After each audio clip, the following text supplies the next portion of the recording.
Algunos se imaginan que es necesario comer mucho para tener buena salud y fortaleza física, y no es así, sino al revés.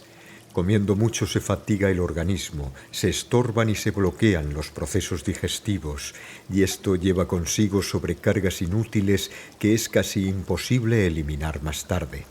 Así es como aparecen toda clase de enfermedades debido a esta opinión errónea de que es necesario comer mucho para sentirse bien. En realidad es el hambre lo que prolonga la vida. Si termináis vuestras comidas hartos, os sentiréis pesados, estaréis somnolientos y ya no tendréis ningún anhelo de perfección.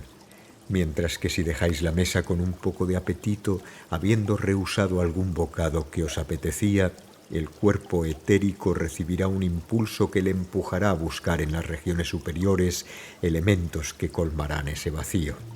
Y algunos minutos más tarde no solamente no tendréis hambre, sino que os sentiréis más ligeros, más vivos, más capaces, porque estos elementos que el cuerpo etérico fue a buscar al espacio son justamente de una calidad superior. Mientras que si coméis hasta saciaros más allá de vuestras necesidades por el solo placer de comer como hace tanta gente, en realidad nunca estaréis saciados y provocaréis un desequilibrio en vosotros. Cuando se come excesivamente se produce un sobrante y vuestro cuerpo etérico sobrecargado no puede ya asumir sus funciones. Entonces, ciertas entidades inferiores del plano astral, viendo esa abundancia de comida, se precipitan para tomar parte en el festín que les estáis dando inconscientemente. Por eso, poco después, sentís de nuevo un vacío y experimentáis el deseo de volver a comer para llenarlo, y los indeseables también vuelven de nuevo.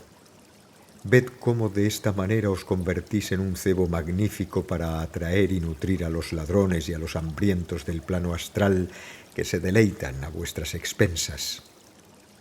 Evidentemente, cuando hablo de dejar la mesa con hambre, no hablo más que de una leve privación. Si os priváis continuamente de una materia necesaria al organismo, el cuerpo etérico no podrá reparar esas carencias, pero si de 1 kilo suprimís 20 gramos, os sentiréis más ligeros, mejor dispuestos, debido al elemento etérico que se le ha añadido a la alimentación. ¿Cuántas veces he hecho esta experiencia de comer un poco menos de lo que me apetecía? Me diréis, pero uno se siente tentado, se tienen ganas de continuar. Sí, sé muy bien que uno se siente tentado, pero ¿para qué sirven entonces la razón y la voluntad? Es una ocasión perfecta de ejercerlas. Aun en los grandes festines, en las fiestas o en las reuniones, hay que saber rehusar. Yo rehuso frecuentemente. Normalmente cuando me invitan, me presentan toda clase de platos pese a haberles prevenido antes, diciéndoles, no hagáis nada extraordinario, dadme un poco de ensalada, algunas verduras y alguna fruta. Naturalmente no se tiene esto en cuenta y preparan una comilona fantástica. Cuando ven que no tomo más que un poquito, se sienten decepcionados. Yo lo siento, pero tenían que haberme hecho caso. Hace ya mucho que he comprendido lo que se pierde al permitirnos comer en exceso. Se paga con la pérdida de un elemento sutil mucho más precioso que el sabor de los mejores platos. Vosotros también debéis saber rehusar lo que se os ofrece. Si no rehusáis, no podréis llevar a cabo un trabajo importante porque os sentiréis llenos, saciados, y os dormiréis en cualquier parte, cuando en realidad hay un trabajo espiritual que os espera. No debéis amodorraros porque ese trabajo hay que hacerlo. Naturalmente, cada uno debe saber la cantidad de alimento que le conviene. No todos tenemos el mismo estómago, ya lo sé. He encontrado en la vida algunos fenómenos, como Tseco, por ejemplo, un hermano de la fraternidad de Bulgaria. Su hambre causaba la estupefacción de todos, jamás parecía saciado. Era un buen chico, servicial, sonriente y amable. Como era extremadamente fuerte, llevaba las maletas a todo el mundo. Cuando la fraternidad subía a acampar sobre el Musala, él iba cargado como un borrico. Las hermanas, sobre todo las de más edad, le daban sus cosas para que las llevara, y él lo aceptaba todo sin chistar, sin quejarse. Cuando uno miraba hacia atrás en el camino, veía una montaña que avanzaba. A menudo durante las excursiones era él quien transportaba sobre su espalda el samovar del que se servían los hermanos y las hermanas para hacerse el té, y lo llevaba con las brasas. El agua se ponía a hervir, se oían los silbidos, se veía el humo y Txeko avanzaba tranquilamente como si fuera una locomotora. Evidentemente, con tal temperamento resultaba simpático a todo el mundo y todos querían invitarle, pero a todas partes a donde iba comía todo lo que encontraba en la mesa. Si queríamos conservar algo, era preciso no dejárselo a la vista, pues todo desaparecía en aquel estómago único en el mundo. Cuando acampábamos en Rila, quedaba a veces una cantidad de comida que se apartaba para tirarla porque ya había fermentado, pero cuando las hermanas que se ocupaban de la cocina iban a buscar esa comida para tirarla, había desaparecido. Txeko se la había comido, pero comiera lo que comiera, jamás estaba enfermo. El maestro Peter Deunoff, dándose cuenta de ese fenómeno, enviaba junto a él a todos aquellos que no tenían hambre, porque al ver a Txeko comer se les abría el apetito. Sí, era verdaderamente un fenómeno. Y eso no es todo. A pesar de no haber recibido enseñanza alguna, se puso a escribir poesías. Creía que escribir poesías consistía en encontrar rimas, y escribía cosas que no tenían ni pies ni cabeza, pero que rimaban. Evidentemente, cuando él leía aquellas poesías, uno no podía evitar reírse por lo cómicas que eran. Él se daba cuenta de que nos reíamos de él, pero seguía imperturbable, sonriente, jamás se sintió humillado por las burlas y las críticas, y continuaba leyéndonos sus poemas junto al fuego por la noche en Rila. Pero he aquí que un día se puso a escribir verdadera poesía y todos quedamos sorprendidos. Ya no nos reíamos ni bromeábamos más.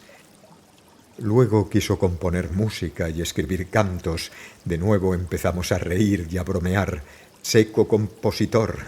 Pero pronto nos dimos cuenta de que los hermanos y las hermanas que se paseaban por las montañas cerca de los lagos de Rila tarareaban las tonadillas de Txeko y cantaban sus cantos.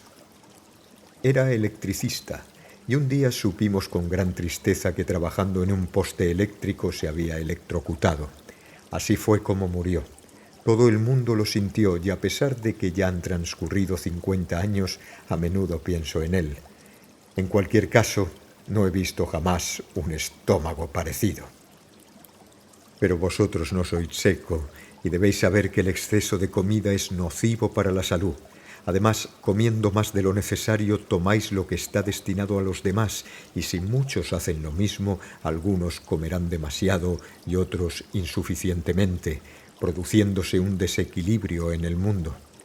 Los malentendidos, las revoluciones y las guerras tienen como origen la codicia, la avidez, el desmedido afán de riquezas de algunos que acumulan comida, terrenos, objetos, mientras los demás carecen de todo.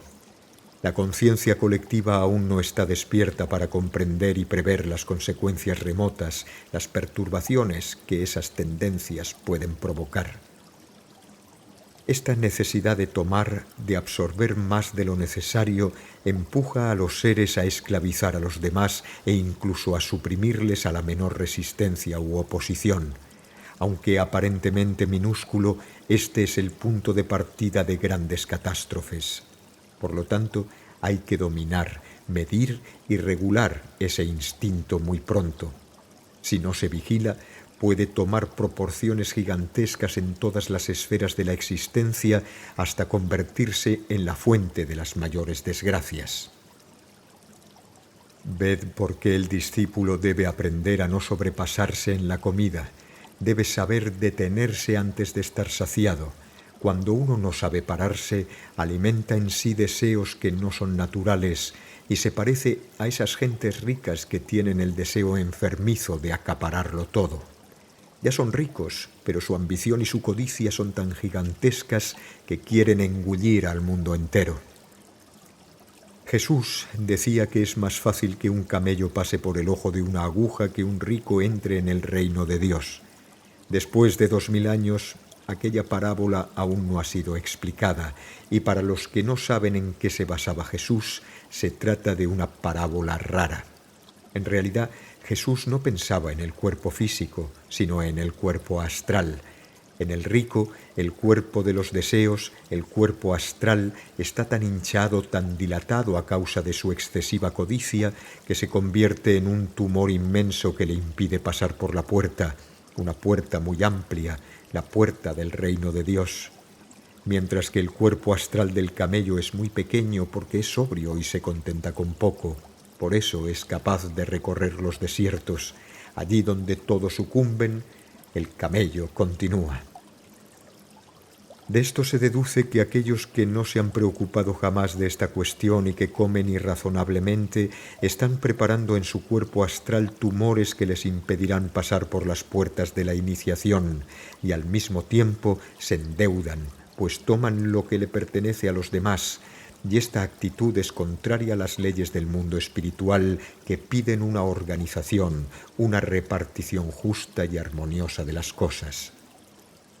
Si los seres de arriba ven que tenéis una mentalidad egoísta y grosera, no os aceptarán a su lado. Os dirán: permaneced abajo en la jungla donde las bestias se comen entre sí, ese es vuestro sitio. Y aunque os quejéis de que os roben y os incordien, en tanto no razonéis según la filosofía de la gran fraternidad blanca universal, sufriréis y las puertas del cielo se os cerrarán. Es necesario comprender que esta cuestión de la alimentación no se refiere únicamente a la nutrición física. Para los sentimientos y los pensamientos existen las mismas leyes. Los enamorados que comen sin medida hasta la saciedad acaban también por tener tumores en su cuerpo astral y la puerta del cielo se les cierra. La prueba de que el cielo se cierra está en que se sienten completamente descorazonados, desencantados, pierden su inspiración, se separan o incluso se matan entre sí. Abandonad pues la idea de que es necesario comer mucho para mantenerse en buena salud. Algunas madres creen manifestar su amor por los hijos atiborrándoles. En lugar de atiborrar a un niño, es necesario enseñarle cómo comer y mostrarle la medida, hacerle comprender que tomando para sí más de lo que es necesario se priva a los demás de una manera o de otra en el plano físico o en los planos astral o mental. Y hay que pensar en los demás. ¿Cuántos de vosotros pensáis compartir las riquezas cuando nadáis en la abundancia? Aquí estoy refiriéndome en especial a los sentimientos y a los pensamientos. Hay días en los que os encontráis maravillosamente, os sentís ricos y felices. ¿Acaso en ese momento os acordáis de distribuir esa felicidad entre todos aquellos que sufren y están desolados? No, os lo guardáis todo. Es necesario saber dar un poco de esta abundancia, de esta felicidad que os desborda y decir: queridos hermanos y hermanas del mundo entero, lo que yo poseo es tan magnífico que quiero compartirlo con vosotros. Tomad de esta felicidad, tomad de esta luz. Si tenéis la conciencia suficientemente desarrollada para hacer eso, seréis inscritos en los registros del cielo como seres inteligentes y llenos de amor. E incluso lo que hayáis distribuido va a colarse en vuestra cuenta en los bancos celestes, de los cuales podréis abasteceros más tarde, cuando tengáis necesidad de ello. Y vuestra alegría seguirá intacta. Nadie podrá arrebatárosla porque la habréis colocado en un lugar seguro. Por otra parte, si supierais observaros, os daríais cuenta de que cada vez que os sentís alegres, si no compartís con los demás esta alegría, los seres negativos del mundo invisible que os espían, os envían a través de alguien de vuestro entorno algo que os hace perder esa alegría. Incluso cuando sois muy felices os pasa algo que os roba vuestra felicidad. Y eso ocurre porque no habéis pensado en compartirla, en darla al Señor o a la Madre Divina diciendo: yo no sé cómo distribuirla, soy tan ignorante, esta alegría es para ti, Señor, es para ti, Madre Divina, os la doy para que la distribuyáis. Y el Señor y la Madre Divina distribuirán esta alegría, mientras que una parte se coloca en las reservas del cielo. Aceptad esta verdad y aprovechaos de ella para vuestro bien y para el bien del mundo entero. De ahora en adelante, intentad siempre ser comedidos cuando comáis, porque esta es una cuestión que va mucho más allá del ámbito de la nutrición. Por otra parte, si aprendéis a comer con mayor conciencia y amor, aun disminuyendo la cantidad de comida hasta la mitad o la cuarta parte, obtendréis de ella energías extraordinarias, pues en realidad la energía que puede producir un solo bocado sería capaz de asegurar la marcha de un tren alrededor de la Tierra. Sí, un solo bocado.